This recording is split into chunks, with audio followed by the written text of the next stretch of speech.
ኢትዮጵያ መኪናን ለመጀመሪያ ጊዜ ያስገባችው በ1907 በአጼ ምኒልክ አማካኝነት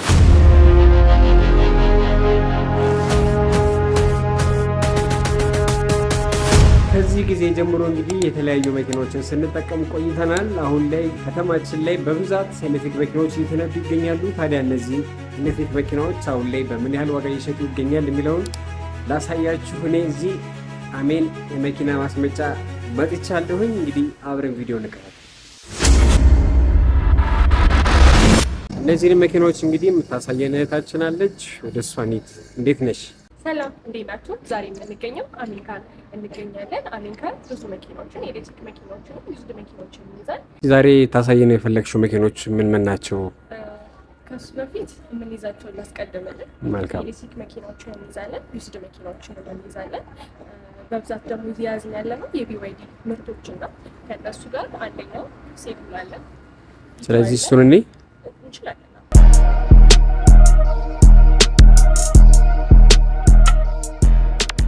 ሴኩል አለ፣ ኢቱ አለ፣ ሶኒ ፕላስ አለ። ሌሎች መኪናዎችን ደግሞ ሰሞኑን እናስገባለን። አሁን ሴኩል አለ ይቻላል። እቺ ቢዋይዲ ሴኩል ትባላለች። የ2025 ሁለተኛው ሞዴል ናት። ቻርጀር 405 ኪሎ ሜትር ይሄድልናል። ተጨማሪ ደግሞ የኤሌክትሪክ መኪናዎች ሁለት ቻርጀሮች አሏቸው። ፋስትና ኖርማል ቻርጀሮች አሉ።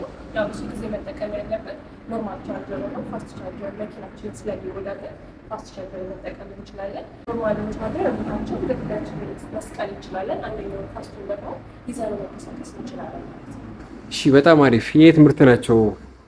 የኤሌክትሪክ መኪኖች በብዛት ከቻይና ነው የሚመጡት። የቢዋይዲ ምርቶች የቻይና ምርቶች ናቸው። ስንት ኪሎ ሜትር ይሄዳሉ እነዚህ በፉል ቻርጅ? በአንድ ፉል ቻርጀር 405 ኪሎ ሜትር ይጓዛል። ከእነዚህ በታች የነበሩት 305 የሚጓዙ አሉ። እነዚህ ግን 405 ኪሎ ሜትር የሚጓዙ ናቸው። ከየት ነው የምታመጧቸው እነዚህ መኪናዎች? ከቻይና ማስገባ ያው ኢምፖርት አይደለም ከዛ ማስገባቸው። እነዚህ መኪናዎች አውቶማቲክ ናቸው ወይስ ማኑዋል ናቸው?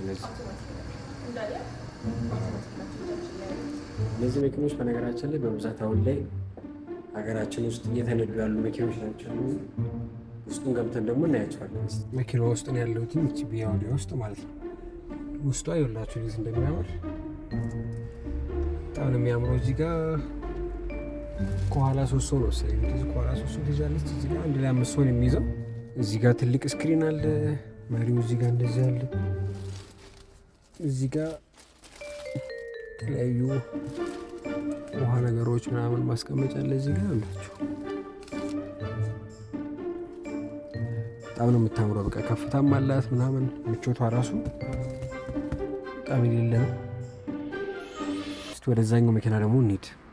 ቀጣይ የምናየውስ መኪና ምን ይመስላል? ቀጣይ የምናያቸው መኪናዎች ኢቱን እናያለን። ከዛኛው ደግሞ መልካም።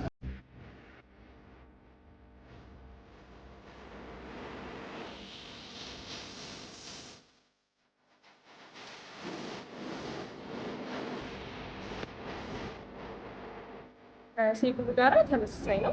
በምን በሬንጁ ተመሳሳይ ነው። ሌላ ነገሩ ግን በጣም ልዩነት አላቸው። ይሄኛው ሌክጀሪ ብለን ነው የምንጠራው። ውስጡ በጣም የሚያምር ስፋት ያለው ሲሆን ከመሬቱ ከፍታ ስላለው በጣም ልዩነት አላቸው። ሁለቱም ግን ለስራ መጠቀም ይቻላል። ለቤት ብቻ ሳይሆን ለስራ መጠቀም እንችላለን። አሁን ይቷ ውስጥ ነው ያለሁት። ይኸውላችሁ ሲራሱ በጣም ምቾት አላቸው ወንበሮቹ እንደምታዩት። እዚህ ጋር ደግሞ በፊት እንዲህ መታገል ምናምን ነበር። አሁን በማኑዋል ጊዜ ማለት ነው። አሁን አውቶ ሆኖ በቃ እንደዚህ ቀላለች። መሪው እዚህ ጋር ትልቅ ስክሪን አለ። እዚህ ጋር ይገርም መኪና ነው። እንዳያመልጣችሁ የመኪና። አሁን ወደ ትልቁ መኪና ነው የምንሄደው። ሌላ ደግሞ ሶንግ ፕላስ ላሳያችሁ። ሶንግ ፕላስ ሬንጁ 605 ኪሎ ሜትር ነው እጃችን ላይ ያለው። ፉል ኦፕሽን ነው። ኢንተር መኪና የሚባለው ነው። ከስማርት የሚለየው ጫፏ ላይ ካሜራ አላት። በሱ ይለያል ማለት ነው። ይህ ስማርት ሳይሆን ቤዚክ ነው ማለት ነው። የሚይዘው 5 ሲት ነው። በቂ የሆነ የእቃ ማስቀመጫ ከኋላ አለው። ምንም አንቸገርም። ይሄ ልክ እንደ ሌሎቹ እንደ ሴኩል እና እንደ ኢቱ እሱ ሁለት ቻርጀር አለው። ፋስት ቻርጀር አለው ማለት ነው። ይሄን ይመስላል። ይሄስ ምን ያህል ኪሎ ሜትር ይሄዳል? ይህም 605 ኪሎ ሜትር በአንድ ፉል ቻርጀር ይሄድልናል።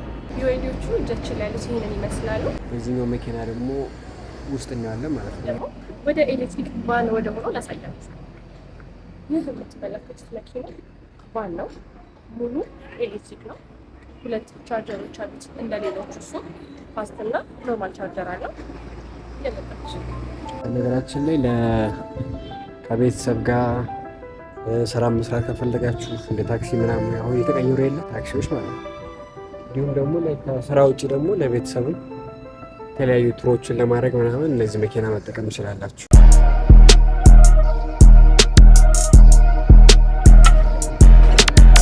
ይሄ የምታዩት ቫን ለስራም ይሆናል፣ ለትምህርት ቤት ሰርቪስ፣ ለስራ ሰርቪስ ይሆናል።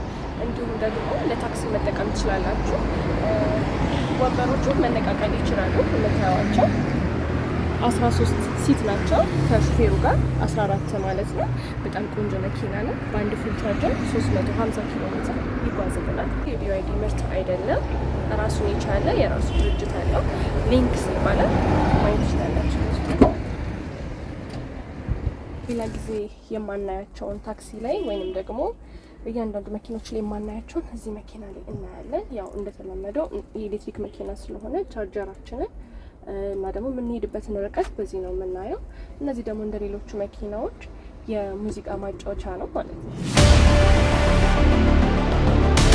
ቅድም መጀመሪያ መግቢያችን ላይ እንደነገርኳችሁ የኤሌክትሪክና የዩዝድ መኪናዎችን እንይዛለን። እዚህኛ ጋር መታችሁ ማግኘት ትችላላችሁ። የባንክ አማራጮችም አሉ። በማይክሮ ፋይናንስ ብድር አመቻችተን መኪናዎቻችሁን መታችሁ መውሰድ ትችላላችሁ። እኛን ማግኘት የምትፈልጉ ከስተመሮች ስልካችን እዚህ ከስር ላይ እናስቀምጥላችኋለን። መልካም ጊዜ። እንግዲህ የዛሬ ቪዲዮችን ይህንን ይመስል ነበረ። ቪዲዮን ከወደዳችሁት ላይክ፣ ሼር፣ ሰብስክራይብ ማድረግ እንዳትረሱ። በሌላ ቪዲዮ እንገናኛለን። ይመቻችሁ።